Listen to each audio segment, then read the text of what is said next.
여기 맞아요. 지나가면서 촬영하면서 그 준비하고 있었거든요. 근데 갑자기 그 빛이 막 반짝거리면서 막 움직이기 시작하는 거예요. 아마 저쪽이었을 거예요. 반짝하면서 이렇게 움직이다가 빛이 갑자기 사라졌어요. 다시 나타나갖고 머리 위로 해서 저 산 너머 쪽으로 넘어갔거든요. 그리고 어느 저희가 산이요? 저쪽 산이요. 저쪽 저 앞에 보이는 산 있죠? 가산. 예. 차량이 위쪽을 지나 산 아래를 향해 날아갔다는 강렬한 빛의 비행 물체. 이들이 본 것이 사실이라면 혹시 간밤의 흔적이 남아있지 않을까? 여기요. 이쪽이에요. 차는 어디 있었어요, 그럼? 한 저쯤이었어요. 저희가 올라가고 차 봤을 때 차 그 뒤에 라이트 있는 부분만 보였었거든요. 인적이 드문 야산 중턱. 그것도 어두운 밤 이곳에서 포착된 사람들은 또 누구였을까? 여기쯤인 것 같아요. 아까 저희가 서 있던 데가 저쪽이었고. 근데 뭐 아무것도 없는데? 사람들하고 뭔가 커다란 물체가 있었거든요.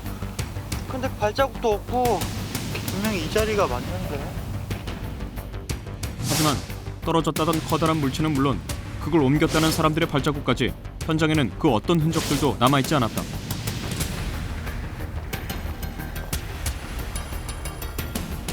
그런데 특별한 점을 찾지 못하고 산을 내려오던 제작진 일행은 인근에서 뜻밖의 현장을 목격하게 된다.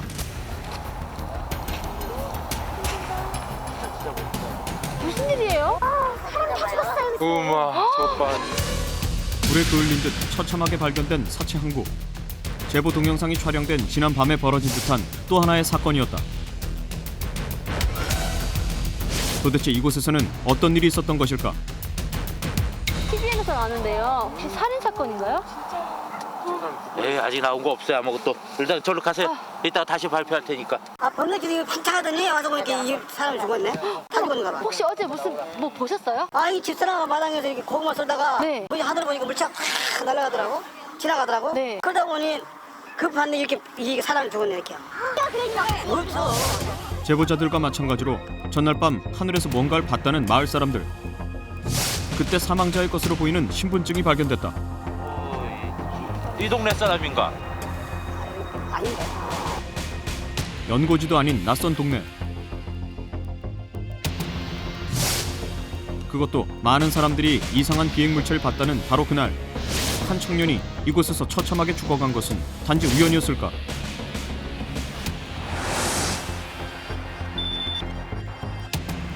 현장에서 돌아온 제작진은 제보 동영상의 영상 분석 결과를 확인했다. 처음에 보내주신 영상이 밤이고 너무 깜깜해서 네.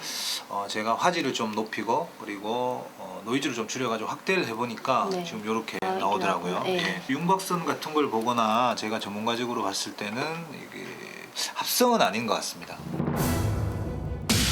합성이 아니다. 그렇다면 비행물체의 모습은 차량에 가려 정체를 알 수 없다 하더라도 산속에서 보았던 현장은 알 수 있지 않을까? 빛에 지금 반짝이는 걸 보실 수 있죠? 예, 예, 예. 네, 부분이 이렇게 반짝이거든요. 그래서 제가 봤을 때는 빛에 반응하는 어떤 금속 물체를 지금 싣고 있는 게 아닌가 그렇게 생각됩니다. 빛에 반응하는 금속성의 물체. 하지만 차량 번호판이 가려져 있어 더 이상의 확인은 불가능해 보였는데 근데 여기 뒤에 보시면 예. 이 군인들이 입고 있는 베레모가 지금 빨간색인 걸 보실 수 예, 있죠? 예.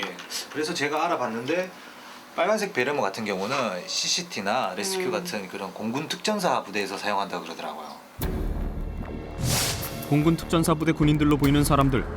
그러면 공군 비행 물체가 추락한 것은 아닐까? 제작진은 당시 하늘에서 보였던 빛의 정체가 공군 소속 비행기였는지 추락 사실은 없는지 확인해 보기로 했다. 네, 그 21일 17시에서 18시 사이에 광화문 상공을 지나간 비행기로는 없습니다. 그러면 혹시 민간항공이나 헬기도 마찬가지인가요? 네, 그렇습니다. 그날 저녁 6시경에 산 아래에서 공군 특전사 부대가 뭘 옮기고 있는 걸 본 사람이 있는데 혹시 뭐가 추락한 건 아닌가요? 아닙니다. 그날 그 특전사는 물론이고 다른 부대도 움직인 적이 없습니다. 다시 한번 확인해 볼 수 없을까요? 그럼 다시 확인해도 마찬가지일 겁니다. 뭔가 석연치 않았지만 군부대라 더 이상의 확인은 불가능한 상황. 그렇다면 혹시 마을 사람들의 얘기대로 기상 현상은 아닐까? 그때는 그 전국적으로 다 날씨가 괜찮았고요. 뭐 그날 관측된 번개나 낙뢰는 없습니다.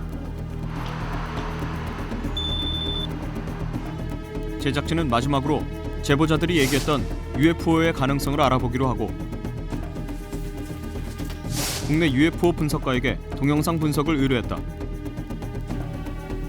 보통 날아가는 유성이나 별, 또 새떼나 구름을 UFO로 착각할 수도 있고 아니면 기구나 풍선, 항공기 탐조 등일 경우가 많은데 기구나 풍선은 움직임이 느려서 이렇게 빠르지 않습니다.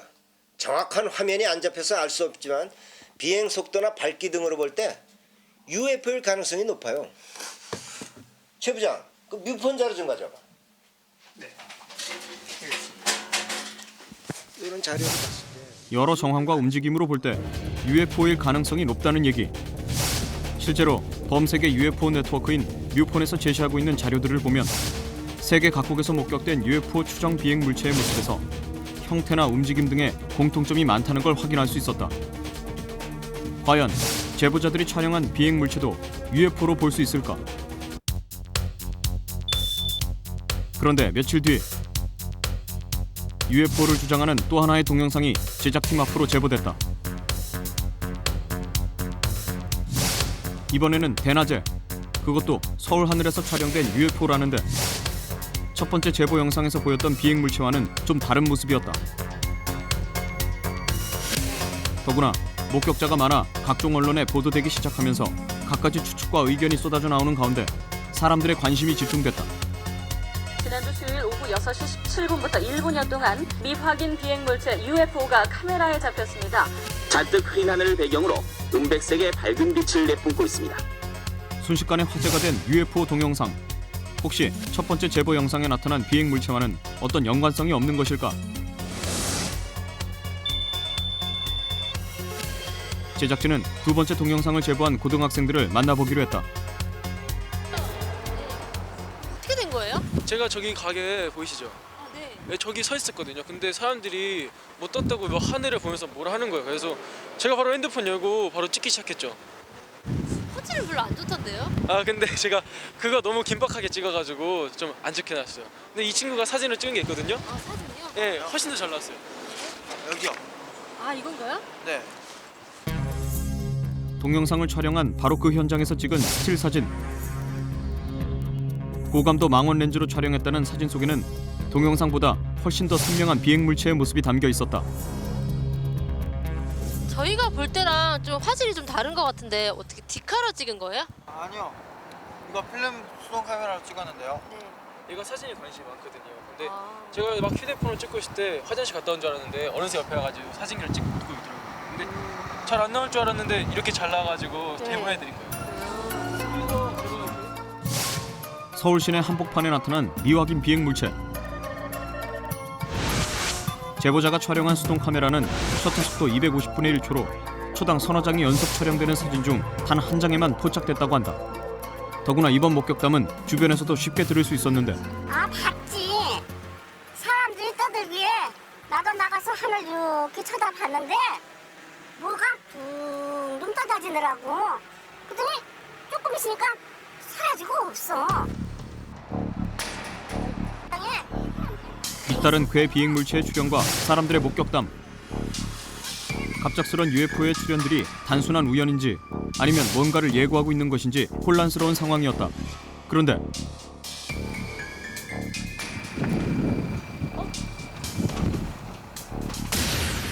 주변을 둘러보던 바로 그 순간 제작진의 눈앞에 또 다른 사건 현장이 들어왔다.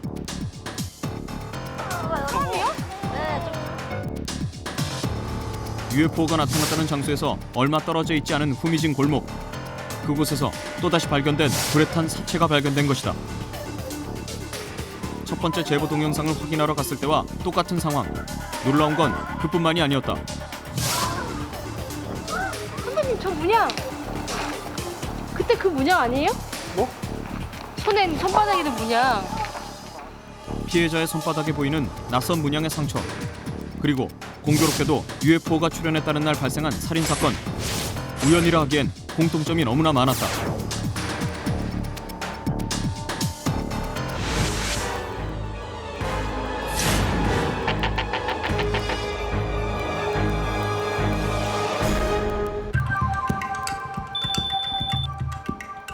단순 사고나 자살이 아닌 타살로 의심되는 상황. 제작진은 두 사건의 연관성을 알아보기 위해 관할 경찰서를 찾았다. 사망자 신원은 밝혀졌나요? 그리고 성남 사건하고 무슨 연관이 있는 건가요? 예, 사망자 신원은 18세 고등학생으로 밝혀졌습니다. 그리고 뭐 나머지는 아직 조사 단계라서 나온 게 없어요. 나중에 들어보시죠. 잠깐만요. 그러면은 그 상처가 잠깐만요. 발견됐는데 그게 아닌 건가요? 경기도의 김기성 기자입니다. 지난해 수원과 안양 쪽에서도 같은 불에 탄 사체가 발견됐는데 혹시 연쇄 살인 사건 아닙니까? 제작진을 놀라게 한 또 다른 사실. 이미 지난해에도 비슷한 사건이 있었다는 것이다. 손바닥에 난 상처는 확인이 됐나요? 예, 저희도 이제 수사 단계니까 뭐라고 단정져서 말씀드리긴 좀 그렇지만 손에 난 상처는 일단 누군가 불에 지진 것 같고 UFO나 종말론 이런 거에 좀 심취해 있는 정신 이상자의 소행으로 보고 있습니다. 뭐 더 나오면 말씀드리겠습니다. 잠시만요. 그러면은 그 상처... 경찰의 확인 결과 현재까지 밝혀진 유사 살인 사건은 서울과 성남을 비롯해 모두 4건. 피해자들은 모두 20살을 전후한 젊은 남녀로 살해된 수법과 손바닥의 문양 그리고 사건 당일 UFO 수동까지 비슷했다. 과연 이들에겐 어떤 일이 있었던 것일까? 그리고 얼마 뒤 잠시만요. 지금 어디 가시는 거예요? 지금 방금 그 UFO가 나타났다는 그 제보가 와서요. 예. 혹시나 해서 한번 수색 좀 한번 해보려고요. 사건 보도 이후 연일 계속되고 있다는 UFO 관련 제보들. 경찰은 앞선 4사건의 경우처럼 또 다른 살인 사건의 발생 가능성에 긴장했지만 대부분 장난이거나 착각에 의한 오인으로 밝혀졌다. 한편 제작진은 UFO 출현의 조작 가능성을 염두에 두고 보다 전문적인 분석 작업을 해보기로 했다. 혹시나 원본 필름 자체의 조작이나 이상 현상일 가능성은 없을까? 필름 분석 전문가, 현상이나 전문가 모두가 면밀하게 검토를 해봤는데 우리가 이 생산된 필름에서는 아무 이상이 없고 인위적으로 조작된 흔적을 전혀 찾아볼 수가 없습니다. 조작 흔적도 필름 이상도 아니라는 의문의 비행물체. 그렇다면 도대체 이 비행물체와 피해자들과는 어떤 관련이 있는 것일까?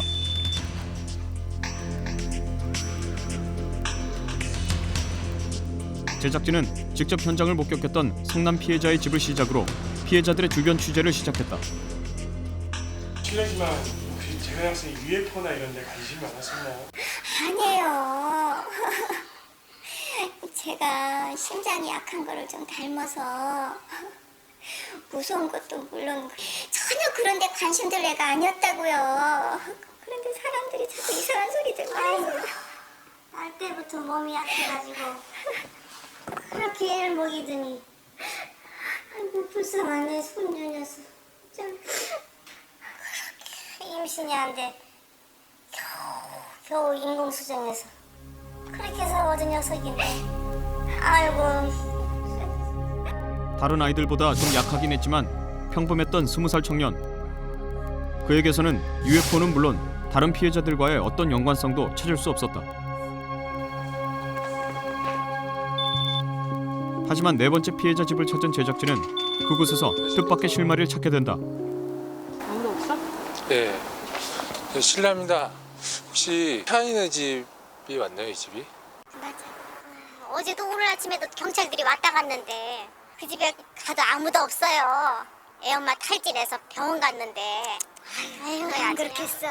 저기 말이야, 아주 귀한 아들인데. 태안이에 대해서 잘 아세요? 그럼 알다 말다. 아이고, 착실했지. 어릴 때 소아마비를 좀 알아서 그렇지 다리를 좀 절었는데 성격도 밝고 지 엄마가 그냥 그 임신이 안 돼가지고 인공수정인가 그것까지 해서 귀하게 낳은 아들이야. 인공수정이요? 성남 피해자와 마찬가지로 인공수정에 의해 태어났다는 4번째 피해자. 그런데 확인 결과 놀랍게도 4명의 피해자 모두 친부가 아닌 누군가의 정자기증으로 태어난 아이들이었다.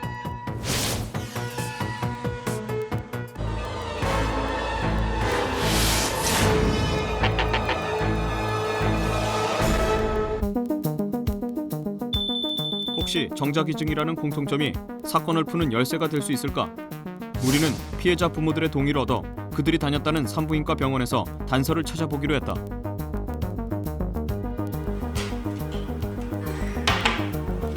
너무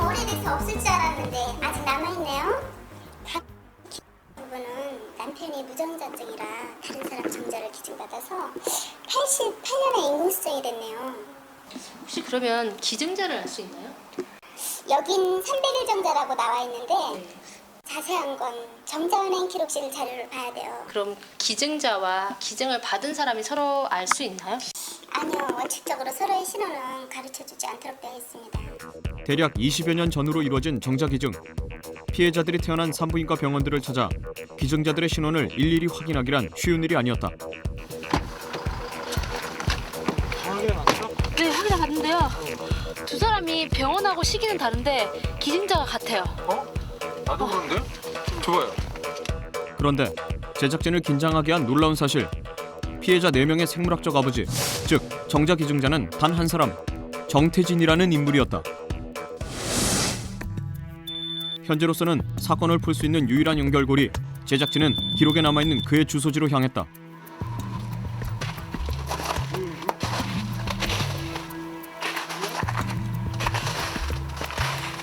해가 같은데. 하지만 정자 기증자인 정태진의 집은 오랫동안 사람이 살지 않고 방치된 듯 폐가의 흔적이 역력했다. 어우 냄새. 흉물스럽게 남겨진 정태진의 집. 제작진은 주변을 둘러봤지만 그와 관련된 특별한 점은 전혀 찾을 수가 없었는데 마침 제작진을 보고 들어온 마을 이장에게서 그의 소식을 들을 수 있었다. 안녕하세요. 아, 예, 어떻게 오셨습니까? 저희가 이제 TVN에서 나왔는데요. 이 집에 아무도 안 살아요? 아, 왜 집 사람이 안 사는 지 한 20년이나 됐어요. 근데 무슨 일로 왜 그래요? 아, 다름이 아니라 저희가 정태진 씨라는 사람을 찾아왔는데 혹시 아세요? 태진이? 예. 걔네 국민학교 동창인데 웬일로 그러시오? 아, 그러면 저희 혹시 지금 어디 살고 계신지 혹시 아시나요? 걔 부모님이 20년 전에 돌아가셨는데 그 부모님이 돌아가시고 나서 집을 나가서 아직까지 소식 한감이요. 정태진과 고등학교까지 함께 다녔다는 이장의 말에 따르면 그는 우리나라 최고 대학에 입학할 정도로 머리가 뛰어난 수재였다고 하는데 20여 년 전 부모님이 사고로 돌아가시자 마을을 떠난 뒤 자취를 감췄다고 한다.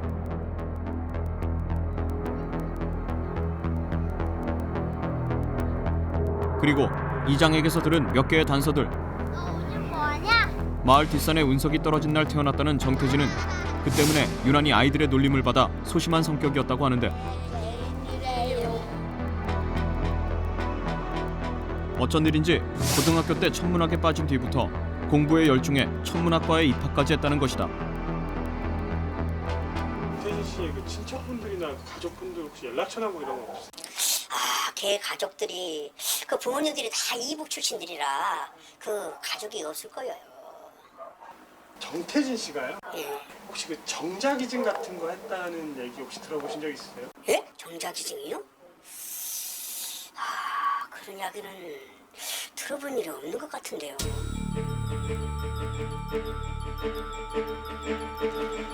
운석이 떨어진 날 태어났고 천문학에 남다른 관심을 보였다는 정태진.